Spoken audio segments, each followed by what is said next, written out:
माऊलींनो, तुम्हाला माहिती आहे का, श्रीपाद श्रीवल्लभ म्हणतात, जो हा एक उपदेश समजून घेतो त्याला आयुष्यात कधीच भीती वाटत नाही. पण हा उपदेश सर्वांसाठी नाही. या व्हिडिओच्या शेवटपर्यंत जो पाहिल त्यालाच त्याचा अर्थ कळेल.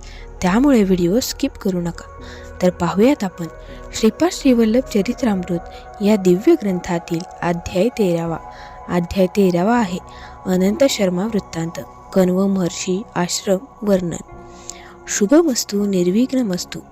सुबया श्रेष्ठींची अनुमती घेऊन मी कुरवपूरकडे प्रयाण केले. लवकरच रात्र होणार असल्यामुळे मी जवळच्याच गावात थांबण्याचे ठरवले. रात्री वस्ती करण्यासाठी मला गावात कोणाकडे आश्रय मिळेल या विवंचनेतच मी गावातील रस्त्यावरून चालत होतो. घराच्या ओट्यावर बसून शेजाराशी गप्पा मारत बसलेला एक ब्राह्मण मला दिसला. त्याचे डोळे चमकदार तेजस्वी होते. त्याने मला आदराने बोलावले आणि जेवणासाठी आमंत्रण दिले. आमचे जेवण झाल्यानंतर तो म्हणाला, वस्ता, मला अनंत शर्मा म्हणतात आणि मी गायत्री मंत्रोपासक आहे. काही वेळापूर्वीच माता गायत्री माझ्या अंतनेत्रांसमोर प्रकट होऊन म्हणाली, आता दत्ताचा एक भक्त येणार आहे, त्याला पोटभर जेवण घाल. प्रत्यक्ष दत्तप्रभूचे दर्शन घेतले इतके पुण्य तुला मिळेल.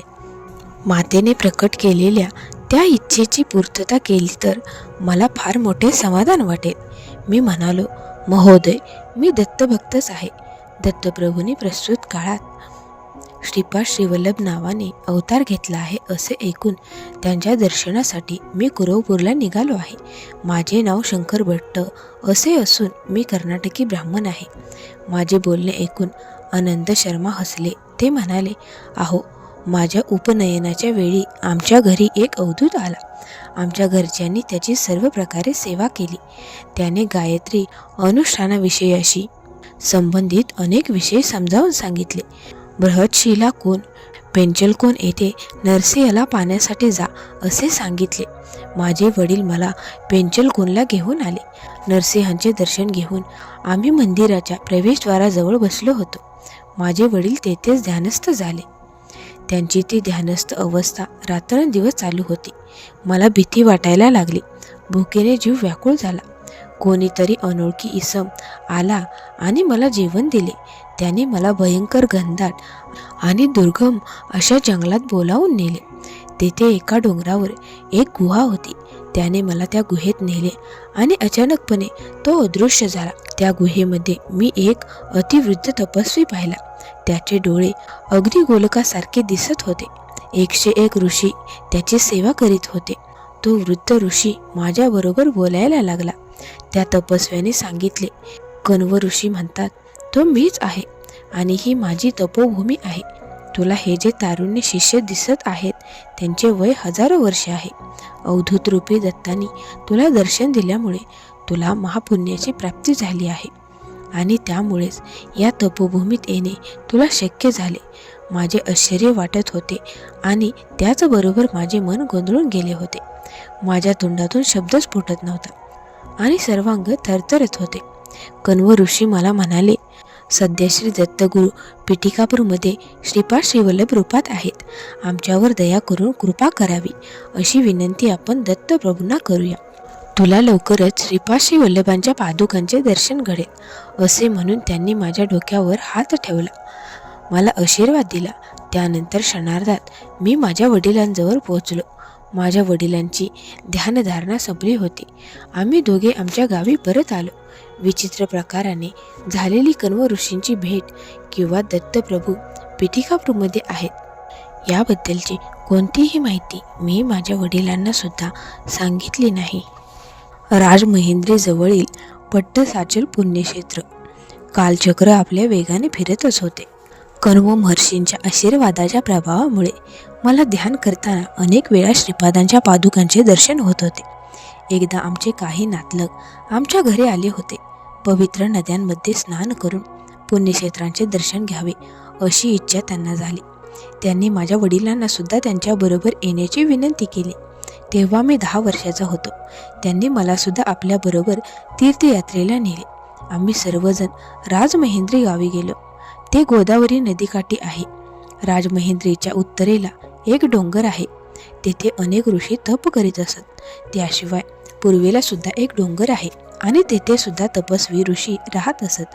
राजमहेंद्रीपासून थोड्या अंतरावर गोदावरी नदीमध्ये एक बेट तयार झाले आहे. त्याचे नाव पट्टसाचल असे असून ते एक फार महत्त्वाचे तीर्थक्षेत्र आहे. महाशिवरात्रीला काही ऋषी पट्टसाचलमध्ये तर काही राजमहेंद्रींच्या कोळीलिंग देवस्थानामध्ये वेदस्वती वाचन करतात. राजमहेंद्रीच्या चारही बाजूंनी ऋषी येऊन येदुरुपल्ली गावाजवळील मुनिकुंडली येथे विश्रांती घेऊन परस्परांशी विविध विषयांवर चर्चा करतात. माझे भाग्य होते म्हणून मला माझ्या वडिलांबरोबर मुनिकोडली गाव पाहायला मिळाले. हे सर्व दत्ताची कृपा होती. तर माऊलीनो, पुढील वृत्तांत आहे श्री दत्तात्रेयांचा कलियुगातील प्रथम अवतार म्हणजेच श्रीपाद श्रीवल्लभ होय. पाहूयात आपण वेदांताचे अत्यंत गहन विषय, योगशास्त्राचे रहस्य, ज्योतिषशास्त्र अशा विषयावर मुनिकुडली गावात जमलेल्या ऋषींनी चर्चा केली. श्री दत्तप्रभूंनी पिटिकापूरमध्ये श्रीपाद श्रीवल्लभ नावाने जन्म घेतला असून तो दत्तप्रभूचा कलियुगातील पहिलाच अवतार आहे.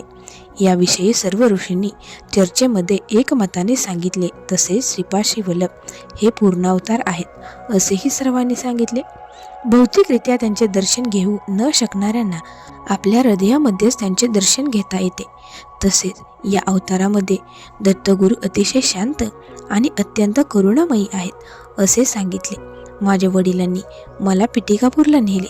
आमच्याबरोबर असलेल्या पंडितांनी पादगया तीर्थामध्ये स्नान केले आणि कुकुटेश्वर देवालयातील विविध देवतांचे दर्शन घेऊन अर्चन केले. वेदस्वतीचा उच्चार करीत आम्ही सर्वजण बापनावदानींच्या घरी गेलो. तेथे बापनावदानी आणि अप्पलराव शर्मा पंडितांसह वेदस्वती म्हणत असताना दिसले. अत्यंत मनोहर असे ते दृश्य पाहण्याचे भाग्य आम्हाला मिळाले. ते आमच्या पूर्वजन्मीच्या पुण्यकर्मामुळेच होय. माऊलींनो, आता आपण पाहूयात श्रीपादांच्या दिव्य मंगल रूपाचे वर्णन. बापनावदानींच्या घरी आम्हा सर्वांसाठी भव्य मेजवानी आयोजित केली होती. त्यावेळी श्रीपाद श्रीवल्लभ 5 वर्षापेक्षा मोठे नव्हते. ते अत्यंत सुंदर, तेजोमय आणि अजानुबाहू होते. त्यांच्या डोळ्यातून अपार प्रेम आणि करुणा प्रवाहित होत होती. मी चरणस्पर्श करून त्यांना नमस्कार केला. तेव्हा त्यांनी आपला अभयहस्त माझ्या डोक्यावर ठेवून आशीर्वाद दिला. त्यांनी मला उद्देशून म्हटले, जन्मजन्मांतरी माझा वरदहस्त तुझ्यावर राहील. तू पुढील जन्मी व्यंकय्या नावाने अवधूत होशील. तू निरंतर अग्निहोत्र चालवशील आणि दुष्काळ पडलेला असताना पाऊस पाडण्याचे सामर्थ्य तुझ्यामध्ये असेल. संसारी लोकांच्या गरजा पूर्ण करण्याचे सामर्थ्य सुद्धा तुझ्यामध्ये असेल. हे सर्व वर्णन ऐकून मी आनंद शर्मांना म्हटले, श्रीपादांच्या कथा ऐकताना अंगावर रोमांच उमटतात. या सर्व कथा चित्रविचित्र आणि आश्चर्यकारक आहेत. माऊलीनो, गायत्री मंत्रात जे शब्द आहेत त्याचा महिमा तुम्हाला माहिती आहे का? चला तर जाणून घेऊयात आपण गायत्री मंत्रातील अक्षरांचे महिमा वर्णन. मी आनंद शर्मांना म्हणालो, तुम्ही गायत्री उपासक आहात. कृपा करून मला गायत्री साधनेचे रहस्य समजावून सांगावे अशी माझी विनंती आहे. यावर आनंद शर्मा म्हणाले, गायत्री ही विश्वव्यापक शक्ती आहे. या शक्तीशी संबंधित स्थापन करण्यासाठी सूक्ष्म प्रकृतीच्या अधीन होणे जरुरीचे आहे. गायत्री शक्तीमुळे भौतिक, मानसिक आणि आत्मिक अशा सर्व क्षेत्रातील सर्व प्रकारची संपत्ती लाभते. शरीराच्या विविध अवयवांमधील नाडींनी संपूर्ण शरीर व्यापलेले आहे. या नाड्या ज्या ठिकाणी एकत्र येतात त्यांना ग्रंथी असे म्हणतात. मानव शरीरात अनेक ग्रंथी असून त्यांच्यामध्ये अनेक प्रकारच्या शक्ती एकवटलेल्या असतात. श्रद्धेने जप केल्यास त्या मंत्राशी संबंधित ग्रंथातील गुप्त शक्ती जागृत होते. ओमच्या उच्चाराने मस्तकातील 6 इंच भाग जागृत होतो. भूच्या उच्चाराने उजव्या डोळ्यावरील 4 इंच भाग जागृत होतो. भुव या उच्चाराने भ्रूमध्यावरील 3 इंच भाग जागृत होतो. स्वा या उच्चाराने डाव्या डोळ्याच्या वरील 4 इंच भाग जागृत होतो. तत या उच्चाराने आज्ञाचक्रातील तापिनी ग्रंथातील साफल्य शक्ती जागृत होते. स या उच्चाराने डाव्या डोळ्यातील सफलता ग्रंथींची पराक्रम शक्ती जागृत होते. वी या उच्चाराने उजव्या डोळ्यातील विश्वग्रंथीची पालन शक्ती जागृत होते. तू ज्या उच्चाराने डाव्या कानातील तुष्टी ग्रंथीची मंगलकर शक्ती जागृत होते व या उच्चाराने उजव्या कानातील वरद ग्रंथीची योग शक्ती जागृत होते. रे च्या उच्चाराने नासिकेच्या मुळातील रेवती ग्रंथीची प्रेम शक्ती जागृत होते. न च्या उच्चाराने वरच्या ओठातील सूक्ष्म ग्रंथीची धनशक्ती जागृत होते.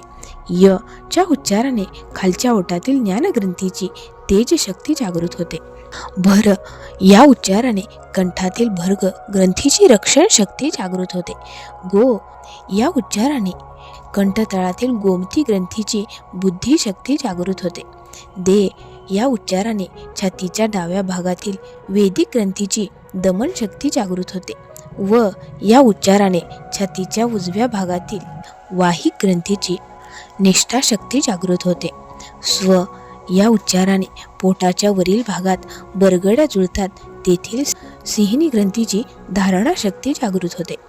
धी या उच्चाराने यकृतातील ध्यान ग्रंथीतील प्राणशक्ती जागृत होते. म या उच्चाराने प्लीहामधील मर्यादा ग्रंथीतील संयम शक्ती जागृत होते. ही या उच्चाराने नाभीतील स्फुट ग्रंथीतील तपोशक्ती जागृत होते. धी या उच्चाराने पाठीच्या कण्याच्या खालील भागातील मेघा ग्रंथीतील दूरदर्शिता शक्ती जागृत होते. यो या उच्चाराने डाव्या खांद्यातील योगमाया या ग्रंथीतील अंतनिहित शक्ती जागृत होते. नहा या उच्चाराने उजव्या हाताच्या कोपरामधील मनगटापर्यंतच्या भागातील धारिणी ग्रंथीतील सरसत्ता शक्ती जागृत होते. प्र या उच्चाराने डाव्या हाताच्या कोपरापासून मनगटापर्यंतच्या भागातील प्रथम ग्रंथीतील आदर्श शक्ती जागृत होते. चो या उच्चाराने मनगटातील उष्म ग्रंथातील साहस शक्ती जागृत होते. द या उच्चाराने उजव्या तळहातावरील दृश्य ग्रंथीतील विवेक शक्ती जागृत होते. यात या उच्चाराने डाव्या तळहातावरील निरंजन ग्रंथीतील सेवा शक्ती जागृत होते. गायत्री मंत्रातील 24 अक्षरांचा आपल्या शरीरातील 24 ग्रंथीशी घनिष्ठ संबंध असून त्या ठराविक अक्षरांच्या उच्चारामुळे त्यांच्याशी संबंधित ग्रंथी उत्तेजित होऊन तिच्यातील शक्ती जागृत होतात. माऊलींनो, इथे देखील आपण पाहणार आहोत दो चपाती देव लक्ष्मी या वाक्याचे विवरण. श्रीपाद हे अवधूत होते. आपल्या मनाला येईल त्या घरातून ते 2 चपात्या स्वीकारित असत. घरासमोर थांबून दो चौपाती पतिदेव लक्ष्मी असा पुकारा करीत. खरे तर दो चपाती देव लक्ष्मी असे म्हणवे बरोबर ठरले असते, पण आपल्या या मागणीतून सुद्धा श्रीपाद एक संदेश देत असत.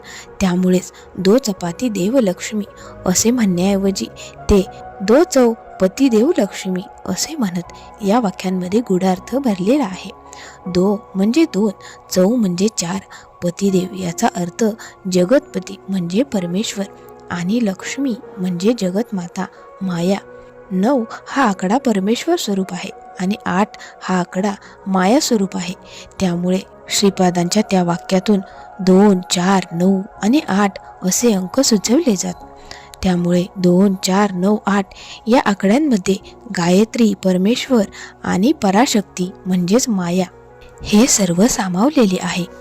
त्यामुळे या आकड्याला फार मोठे महत्त्व आहे.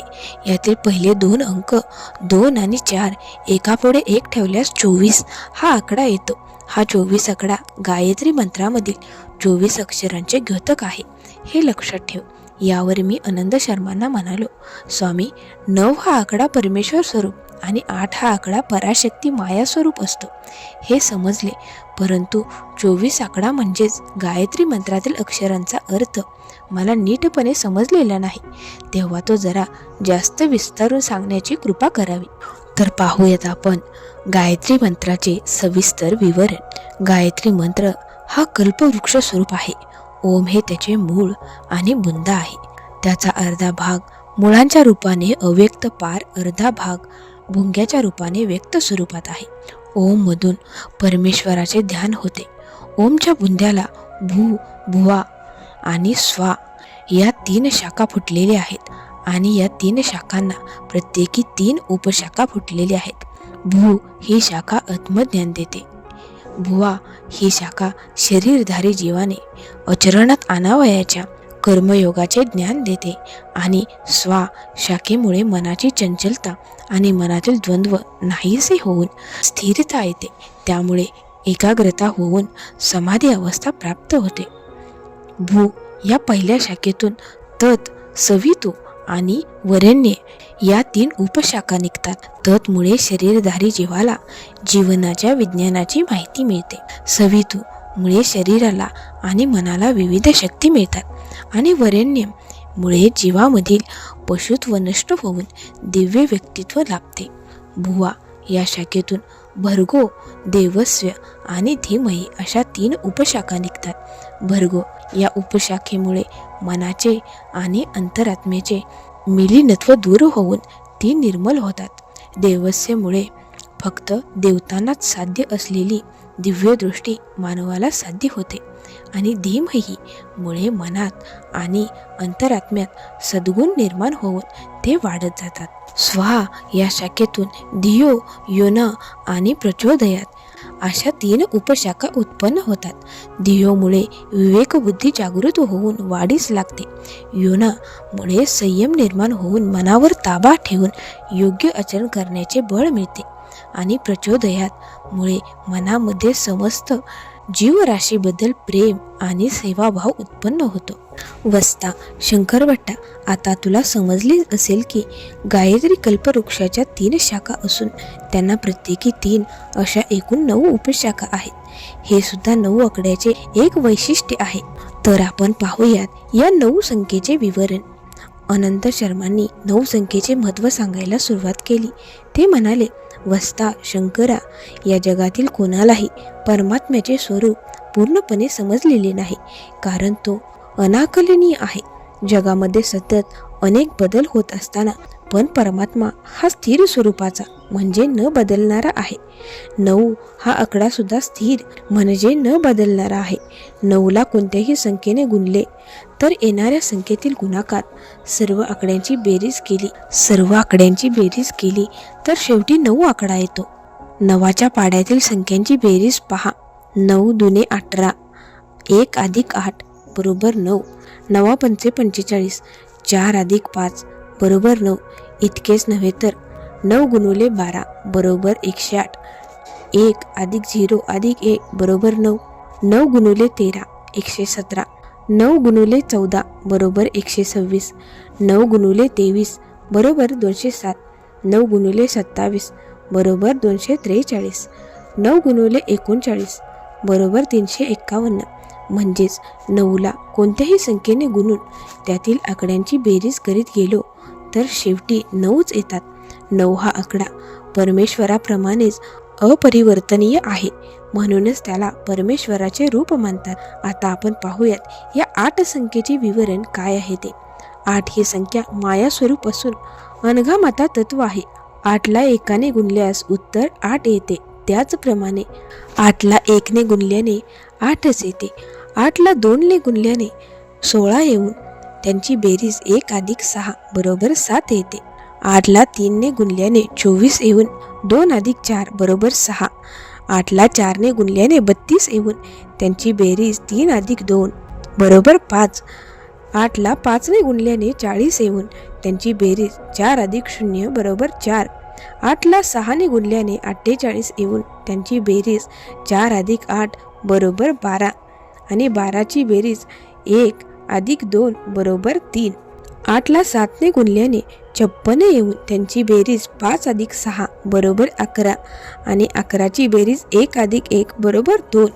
8ला 8ने गुणल्याने 64 येऊन त्यांची बेरीज 6 अधिक 4 बरोबर 10. 10ची बेरीज 1 अधिक 0 बरोबर 1. यावरून एक गोष्ट लक्षात येते की गुणाकारातील आकड्यांची बेरीज कमी कमी होत जाते. फक्त नावानेच किंवा शेवटी 9 असलेल्या संख्येने गुणले तरच आकड्यांची बेरीज 9 येते. इतर कोणत्याही संख्येने गुणल्यास जसजशी गुणकाची संख्या वाढेल तसतशी भागाकारातील संख्यांची बेरीज 9 पेक्षा कमी कमीच होत जाते. सृष्टीतील समस्त जीवांमधील शक्ती कमी करणारे हे जगतमातेचे तत्व आहे. कोणी कितीही मोठा असला तरी त्याला लहान किंवा क्षीण करण्याचे तत्व जगतमातेमध्ये आहे. श्रीपाद श्रीवल्लभ हे गायत्री माता स्वरूप आहेत. ते अनघा देवीसह असलेले दत्तगुरुस आहेत. काया वाचा मनाने संपूर्ण समर्पणाने त्यांची भक्ती केली तर सर्व मनोकामना पूर्ण होतात. गायत्री माता सकाळी हंसवाहिनी ब्राह्मशक्ती असते, दुपारच्या वेळी गरुडारूढ वैष्णवी शक्ती असते आणि संध्याकाळी वृषभारूढ शांभवी म्हणजेच शिवशक्ती असते. सविता देवता गायत्री मंत्राचे अधिष्ठान आहे. त्रेतायुगामध्ये पिटिकापुरात भारद्वाज ऋषींनी सवितृकाटक यज्ञ केला आहे. त्याचे फळ म्हणून श्रीपाद श्रीवल्लभांनी पिटिकापुरात जन्म घेतला. सविता देवता प्रातःकाळी ऋग्वेद रूपात, दुपारी यजुर्वेद रूपात, संध्याकाळी सामवेद रूपात आणि रात्री अथर्ववेद रूपात असते. आपल्याला दिसणारा सूर्य हा फक्त एक प्रतीक आहे.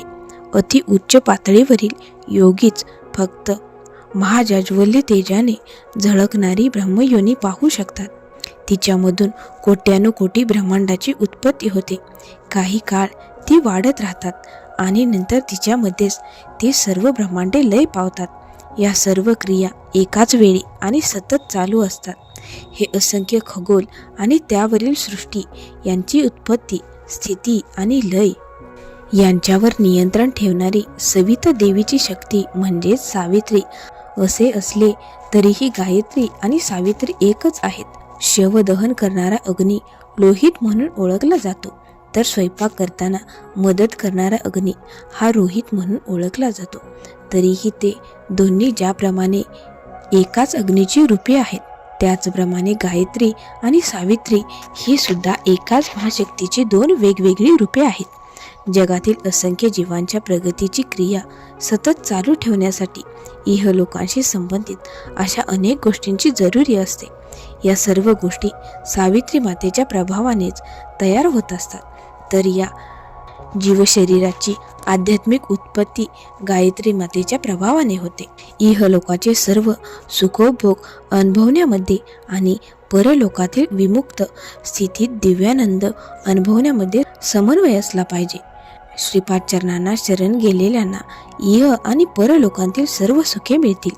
इतर देवतांची आराधना आणि श्री दत्तात्रेयाची आराधना यामध्ये हाच मोठा फरक आहे. श्री आनंद शर्मांची भेट ही माझ्यासाठी अपूर्व संधी होती. मी त्यांना म्हटले, हे महात्म्य, तुम्ही धन्य आहात. श्री नरसिंह सरस्वती अवतारामध्ये श्रीपादांनी श्रीकृष्ण सरस्वती यांना गुरु केले. ही गोष्ट विचित्र वाटते. प्रत्यक्ष श्री गुरुदत्ताच्या अवतारानेच गुरुदीक्षा घेणे ही गोष्ट तर्कसंगत वाटत नाही. यावर अनंत शर्मा म्हणाले, भक्तांच्या उद्धारासाठी मानवरूप धारण करून आल्यानंतर आदर्श मानवाने असे आचरण करावयाचे असते. तसेच आचरण करून त्यांनी मानव जातीला एक शिकवण दिली आहे. संन्यासाश्रम पुन्हा प्रतिस्थापित करण्यासाठी संन्यास घेताना गुरुदीक्षा घेणे अनिवार्य आहे. म्हणूनच नरसिंह सरस्वती अवतारामध्ये त्यांनी श्रीकृष्ण सरस्वती यांना गुरु केले. आपण ज्यांना गुरु करतो तो गुरु होण्याच्या योग्यतेचा असावा लागतो. कोटी अवतार पुरुषांमध्ये एखाद्याकडेच गुरु होण्याची पात्रता असते. ज्या वंशातील 80 पिढ्यांमधील प्रत्येकाने महापुण्य साधना केलेली असते, अशा वंशातच अवतार पुरुष जन्म घेतात. त्याचप्रमाणे अवतार पुरुषाचा गुरु होण्याची पात्रता एखाद्याच्या अंगी यायची असेल तर त्याचा वंशसुद्धा परमपवित्र असला पाहिजे. तंटकपूर म्हणजेच तणको गावामध्ये वाजपेयी वंशात मायनाचार्य नावाच्या सत्पुरुषांनी जन्म घेतला होता. त्यांच्या पत्नीचे नाव श्रीमती असे होते. हे दाम्पत्य अतिशय पुण्यवान होते. ते नंदीकोट प्रांतातील मंगळापूरमध्ये राहत होते. यांना माधवाचार्य, सायनाचार्य आणि भोगीनाथ असे 3 पुत्र होते. माधवाचार्यांनी सनातन धर्माची प्रतिष्ठापना करण्यासाठी संन्यास घेऊन विद्यारण्य स्वामी नाव धारण केले. महातपस्वी बापनावदानी यांनी सूर्यमंडळातून श्री मल्लिकार्जुन लिंगामध्ये शक्तिपात केला होता. वास्तवात श्री दत्तांचे चरणकमल श्री पर्वतावर उमटले होते. श्री पर्वतावर पायाचे ठसे उमटल्यामुळे श्रीपाद श्रीवल्लभ हे नाव सार्थ ठरते. बापनावदानी आणि मायनाचार्य या दोन्ही वंशामध्ये रोटीबेटी व्यवहार अनेक पिढ्यांपासून चालत आला होता. त्यामुळे ही दोन्ही कुटुंबे नात्यांनी जुळलेली होती. मल्हादीच्या म्हणजेच बापनावदानी यांच्या मुली वाजपेयींच्या म्हणजेच मायनाचार्य आणि वाजपेयींच्या मुली मल्हादींच्या घराण्यात लग्न करून दिल्या जायच्या. श्री वल्लभ अवतारात मल्हादींच्या घरी जन्मलेली सुमती देवी आणि घंटीकोड घराण्यात जन्मलेली अप्पलराज शर्मा हेच आपले मातापिता असावेत अशी दत्तगुरूंची इच्छा असल्यामुळे ती परंपरा तोडली गेली आणि सुमती देवीचा विवाह अप्पलराज शर्मा यांच्यासोबत लावून देण्यात आला. हे सर्व दत्तगुरूंच्या संकल्पेमुळेच घडले. आपल्या मातापित्यांचाच नव्हे तर वाजपेयी घराण्याचा सुद्धा श्रीपादांनी उद्धार केला. माधवाचार्यांना त्यांनी आपल्याकडे आकर्षून घेतले. माधवाचार्यांना श्रीपादांबद्दल अपूर्व वात्सल्य होते. हेच माधवाचार्य पुढे विद्यारण्य महर्षी या नावाने प्रख्यात झाले. विद्यारण्य महर्षींचे शिष्य वेदतीर्थ यादवेंद्र सरस्वती हे वेदतीर्थ यांचे शिष्य आणि त्यांचे शिष्य श्रीकृष्ण सरस्वती अशी ही शिष्य परंपरा आहे. माधवाचार्य म्हणजेच विद्यारण्य महर्षी पुन्हा जन्म घेऊन आपल्याच शिष्य परंपरेतील यादवेंद्र सरस्वती यांच्याकडून दीक्षा घेतली. त्या जन्मी ते श्रीकृष्ण सरस्वती म्हणून प्रसिद्ध झाले. त्यांनी संन्यास धर्माची जोपासना करण्यासाठी फार कष्ट केले. याच श्रीकृष्ण सरस्वती स्वामींचे शिष्यत्व श्री दत्तगुरूंनी आपल्या श्रीपाद श्री वल्लभ अवतारामध्ये स्वीकारले. पुढील जन्मामध्ये विद्यारण्य स्वामी आपला भाव सयनाचार्य यांच्या वंशात गोविंद दीक्षित नावाने जन्म घेतील आणि तंजावर संस्थानाचे महामंत्री होतील असे श्रीपादांनी सांगितले. श्रीपाद श्री वल्लभांचे हे दिव्य वचन होते. सत्यवचनी श्रीपादांच्या भविष्यवाणीप्रमाणेच नंतर सर्व काही घडले. एकदा सुमती देवी श्रीपादांना अंघोळ घालत होती तेव्हा तेथे व्यंकटप्पया श्रेष्ठी आले. श्रीपादांनी त्यांना विचारले, आजोबा, आमचे गोत्र मार्कंडेयच आहे ना? श्रीपादांच्या बोलण्यातील गूढार्थ जाणून व्यंकटप्पया श्रेष्ठी काही न बोलता फक्त हसले. वास्तवात श्रीपादांचे गोत्र भारद्वाज होते आणि व्यंकटप्पया श्रेष्ठीचे मार्कंडेय. मी तुमचा नातूच असल्यामुळे तुमचे आणि माझे गोत्र जुळले पाहिजे ही गोष्ट त्यांनी अप्रत्यक्षपणे सुचविली. श्रीपादांची अंघोळ संपली आणि सुमती मातेने उरलेले पाणी श्रीपादांच्या डोक्यावरून ओवाळून टाकताना मार्कंडेयासारखा चिरंजीव हो असा आशीर्वाद श्रीपादांना दिला. शिवभक्त मार्कंडेय आणि श्रीपादांच्या जीवनचरित्रामध्ये बरीच साम्यस्थळे आहेत. मार्कंडेयाने 16 वर्षाचा असतानाच गृहत्याग केला. त्याचप्रमाणे श्रीपादांनी सुद्धा 16 वर्षाचे असतानाच गृहत्याग केला. शिवशंकराच्या आशीर्वादाने मार्कंडेय हा चिरंजीव होऊन महर्षी झाला. श्रीपाद सुद्धा गुप्त स्वरूपात राहून चिरंजीव झाले. महर्षी अत्री आणि महासती अनसूया यांच्या पोटी जन्म घेऊन आपण ज्या दत्तात्रेयाच्या रूपात होतो त्याच रूपात श्रीपाद श्री वल्लभ अवतारामध्ये सुद्धा आपण आहे हे श्रीपादांनी अनेक वेळा सांगितले आहे. आता आपण पाहूयात श्रीपादांची विविध रूपे. आपल्यातील योगशक्ती जागृत करून श्रीपाद स्त्री रूपाचं सुद्धा दर्शन देत असत. ही गोष्ट फक्त श्री दत्तगुरूंनाच साध्य होती. बापनावदांनी आणि राजम्मा स्वतः श्रीपादांचे मातापिता अप्पलराज शर्मा आणि सुमती देवी, नरसिंह वर्मा आणि त्यांची पत्नी, व्यंकटप्पया श्रेष्ठी आणि त्यांची पत्नी आणि अत्यंत मोजके श्रेष्ठी आणि त्यांच्या पत्नी अशा अत्यंत मोजक्या लोकांना श्रीपाद श्री वल्लभांनी षोडशवर्णीय नवदाम्पत्याच्या रूपात दर्शन दिले होते. अप्पलराज शर्मा आणि सुमती देवी यांची श्रीपादांचा विवाह करण्याची इच्छा म्हणजेच केवळ स्वप्नच ठरले. अवधूत रूपात श्रीपादांनी जेव्हा सुमती मातेला त्यांच्या पोटी जन्म घेण्याचे वचन दिले होते तेव्हा श्रीपादांनी सांगितले होते की मी 16 वर्षे घरी राहीन आणि त्यानंतर धर्मकार्यासाठी घर सोडून निघून जाईन. तुम्ही तर मला विवाह करून घ्यायची जबरदस्ती केली तर मी त्याच वेळी घर सोडून निघून जाईल.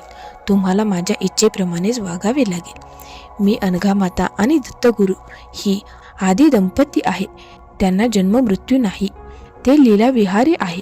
श्रीपाद श्री वल्लभ, नरसिंह सरस्वती आणि स्वामी समर्थ हे सर्व दत्तगुरू आणि श्री अनघादेवीची अर्धनारी अशी संयुक्त रूपे आहेत. ही सर्व दैवी लीला आहे. तर पाहूयात आपण मंगलकाय अर्चना आणि श्रीपाद श्री वल्लभ चरित्रामृत या दिव्य ग्रंथाचे पारायणाचे फळ काय असते ते. श्रीपादांनी गणेश चतुर्थीच्या दिवशी जन्म घेतला. यामध्ये मोठा गूढार्थ आहे. लाभ हा गणेशाचा पुत्र. एका युगामध्ये त्यांनी लाभाद महर्षींच्या रूपात जन्म घेतला होता. श्रीकृष्ण अवताराच्या वेळी याच लाभाद महर्षींनी नंदराज रूपात जन्म घेऊन श्रीकृष्णाचे पालन पोषण केले.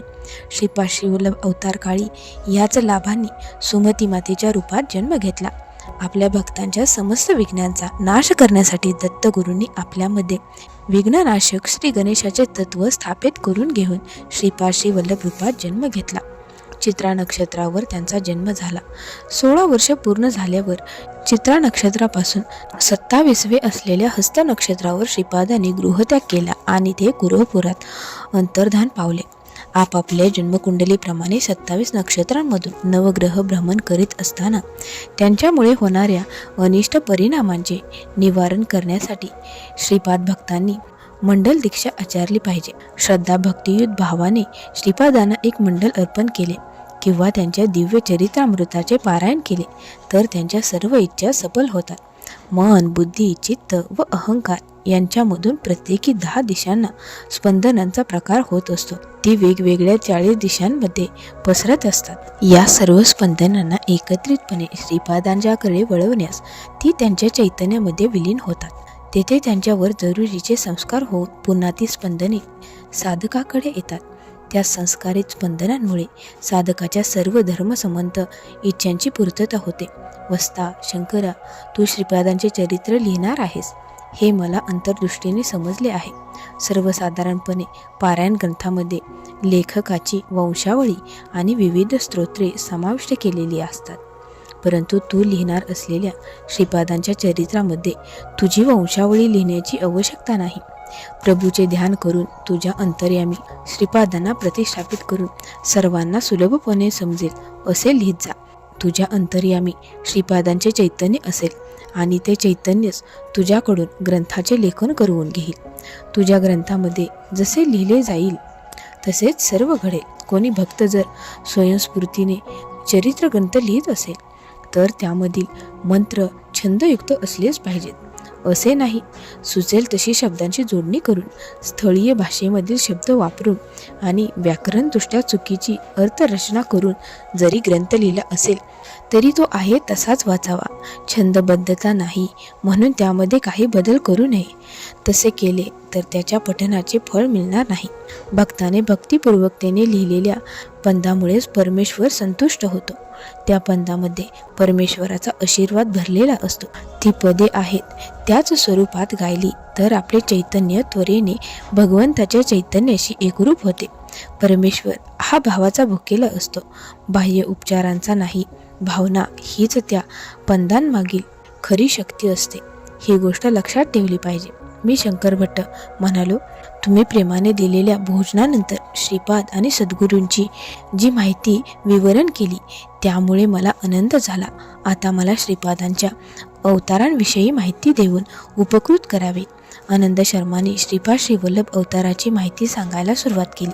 ते म्हणाले, मल्हादी आणि वस्तवाय घराणे आणि व्यंकटप्पा श्रेष्ठी यांच्याशी श्रीपादांचे अतिशय निकटचे संबंध आणि ऋणानुबंध होते. या तीनही कुटुंबातील सदस्याचे पुण्य अतिशय मोठे होते. त्यामुळे त्यांनी दिलेले धन किंवा इतर कोणतीही गोष्ट स्वीकारली तरी ती स्वीकारणाऱ्या व्यक्तीच्या पुण्यसंचयाचा क्षय होत नाही असे श्रीपादांचे मत होते. श्रीपादांच्या इच्छेनुसार सणासुदीच्या दिवशी किंवा काही वेळा इतर वेळीसुद्धा अप्पलराज शर्मा आपली पत्नी सुमती देवी आणि मुलांना घेऊन मल्हादींच्या व्यंकटप्पा श्रेष्ठींच्या किंवा वस्तवा यांच्या घरी जात असत. एके दिवशी सणाच्या निमित्ताने व्यंकटप्पा शास्त्रींनी अप्पलराज शर्मा यांना घरी बोलावले होते. श्रीपादांना आपल्या मांडीवर बसवून घेऊन झोपाळ्यावर बसवून व्यंकटप्पा शास्त्री झोके घेत होते. त्या दिवशी ते अतिशय गंभीर दिसत होते आणि त्याला तसेच मोठे कारण सुद्धा होते. काही दिवसापूर्वी एक प्रसिद्ध ज्योतिषी पिटिकापुरात आला होता. औंढ्र देशी जाऊन तो ज्योतिषशास्त्र शिकून आला होता. त्याने सांगितलेली एकही गोष्ट खोटी ठरली नव्हती. कोणाचाही मृत्यूसमय तो अगदी अचूकपणे सांगत असे. त्या दिवशी व्यंकटप्पा श्रेष्ठींना मरण येणार आहे असे सांगून त्या ज्योतिषाने हृदयाशी संबंधित रोगाने अमुक वेळी मृत्यू होईल असे सांगितले होते. त्याने ग्रहताऱ्यांची विशिष्ट स्थिती असताना काही वनस्पतीवर योग प्रक्रियेने संस्कार करून तयार केलेला एक ताईत व्यंकय्या श्रेष्ठींना दिला आणि सांगितले की यामुळे तुमचा मरण योग टळून तुम्हाला दीर्घायुष्य लाभेल. परंतु त्याने व्यंकटप्पांना अशी अट घातली की त्यांनी अप्पलराज शर्मा ऐवजी आपल्याला कुलपुरोहित म्हणून नेमावे. श्रेष्ठीने त्याला नकार देऊन परत पाठवले होते. परत जाताना तो ज्योतिषी म्हणाला होता की माझे ज्योतिष जर खोटे ठरले तर मुंडन करून घेऊन गाढवावर बसून गावात माझी मिरवणूक काढीन. हा विषय सृष्टीने अप्पलराज शर्मा आणि बापना वदानी यांना सांगितला. बापना वदानी यांनी ग्रहगणित मांडून सांगितले की वैदिक शक्तीने अपमृत्यू टळला जाऊ शकतो. अप्पलराज शर्माने कालाग्निशमन दत्ताची पूजा करून व्यंकटप्पयांना तीर्थप्रसाद आणून दिला. व्यंकटप्पयांना आपले काका समजत होते, त्यामुळे सुमती सुद्धा तेथेच थांबली होती. त्याच वेळी छातीत कळ येऊन व्यंकटप्पयांनी अम्मा अशी हाक मारली. त्यावेळी जवळच असलेली सुमती देवी, बाळा तू मला हाक मारली काय असे म्हणत व्यंकटप्पयाकडे गेली आणि तिने आपला दिव्य मंगल हात त्यांच्या छातीवर ठेवला. सृष्टींच्या मांडीवर बसलेले श्रीपाद जा असे जोरात वरडले. त्याच क्षणी सृष्टींकडे आलेला एक बैल गरगर फिरून मरण पडला आणि सृष्टींचे प्राण वाचले. ही गोष्ट त्या ज्योतिषाला समजली. त्याबरोबर तो लगेच धावत सृष्टींच्या घरी आला. आपले भविष्य खोटे ठरल्यामुळे तो घाबरला होता. श्रीपाद त्याला म्हणाले, तू खरोखरच चांगला ज्योतिषी आहेस आणि कष्टपूर्वक ती विद्या शिकून घेतली आहेस, हे मी मान्य करतो. सर्व ज्योतिषांची ज्योती असलेला मी इथे असताना सृष्टींना मृत्यूचे भय कसे असेल? आपले मुंडन करून घेऊन गाढवावरून मिरवणूक काढून घ्यायची तुला काही जरुरी नाही. तुला पश्चाताप झालेला आहे तेवढेच पुरे. तुझ्या वडिलांनी सृष्टींकडून कर्ज घेतले होते आणि त्याची परतफेड केली आहे असे खोटेच सांगितले.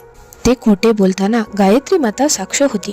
खोटे बोलल्याचे फळ म्हणून त्यांना सृष्टींच्या घरी बैल होऊन सेवा करावी लागली.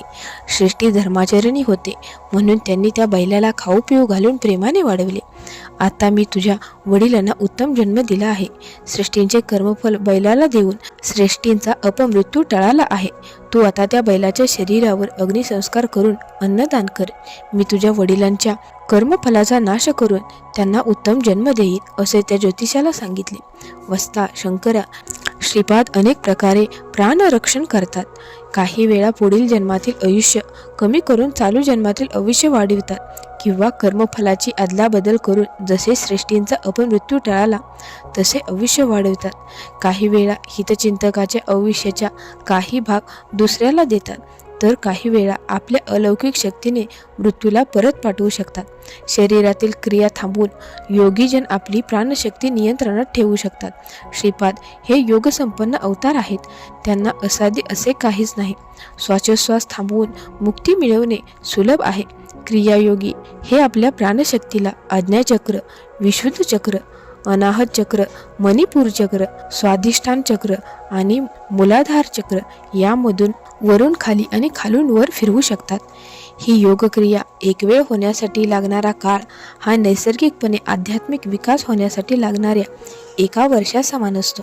वस्ता पूर्ण रात्रीच्या 1/3 काळामध्ये असा 1000 योगक्रिया अशा प्रकारे 3 वर्षापर्यंत हा क्रम चालवला तर 10 लाख प्राकृतिक किंवा नैसर्गिक वर्षा इतक्या काळाचा परिणाम मिळतो. पुराण काळातील योगी अनेक हजार वर्षे तपश्चर्या केल्याचे सांगतात, तेव्हा तो काळ प्राकृतिक किंवा नैसर्गिक काळ समजायचा असतो. म्हणजेच त्या योग्यांच्या योग प्रक्रियेच्या समान प्राकृतिक काळ समजावा. ब्रह्मदेव प्रत्येकाचे आयुष्य निश्चित करतात. त्यांच्या श्वासोच्छ्वासाची गणना करतो. प्राकृतिक काळाची नाही. क्रोध, आवेश आणि त्या प्रकारच्या वाईट मनस्थितीत असताना श्वास जोरात चालतो. त्यामुळे आयुष्यसुद्धा खर्च होण्याचा वेग फार वाढतो. चंचल मनाचे माकड वेगाने श्वासोच्छ्वास करीत असल्यामुळे फार कमी वर्षे जगते, तर कासव अतिशय सावकाश श्वासोच्छ्वास करीत असल्यामुळे 300 वर्ष जगते. कासवाचा एक श्वासोच्छ्वास होतो तेवढ्या वेळात माकड 8 वेळा श्वासोच्छ्वास करते असे आनंद शर्माने सांगितले. आनंद शर्माच्या सहवासात राहिल्यामुळे मला मोठी ज्ञानप्राप्ती झाली. सकाळी लवकर उठून मी नित्यकर्मे आटोपून घेतली आणि आनंद शर्माची संमती घेऊन श्रीपाद वल्लभाच्या दर्शनासाठी कुरवपूरकडे प्रस्थान केले. माऊलींनो, आजही श्रीपाद वल्लभ म्हणतात, मी गेलो नाही, मी इथेच आहे. फक्त पाहणाऱ्यांची श्रद्धा पाहिजे. जर हा उपदेश तुमच्या हृदयाला स्पर्श करून गेला असेल तर कमेंटमध्ये फक्त एक शब्द लिहा श्रीपाद आणि हा व्हिडिओ त्या भक्तांपर्यंत पोहोचवा ज्याला आज अभयाची गरज आहे.